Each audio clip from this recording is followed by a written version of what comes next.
சிறுத்தைகள் கட்சியின் சார்பில் சில கோரிக்கை மனுக்களை வழங்கியிருக்கிறோம்.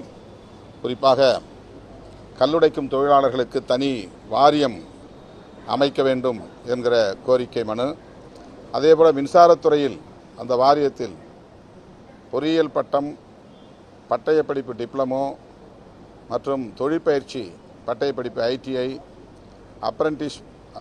அப்ரண்டிஸ்ஷிப் போன்றவற்றை முடித்துவிட்டு தேர்ச்சி பெற்றுள்ள அனைவருக்கும் கலைஞர் அவர்களால் பிறப்பிக்கப்பட்ட ஆணையின் அடிப்படையில் தொழில் பழகுனருக்கு வேலைவாய்ப்பில் 50% இடஒதுக்கீடு மற்றும் ஆட்தேர்வின் போது நேரடி நேர்காணல் மூலம் பணி நியமனம் செய்ய வேண்டும் என அறிவிக்கப்பட்டது.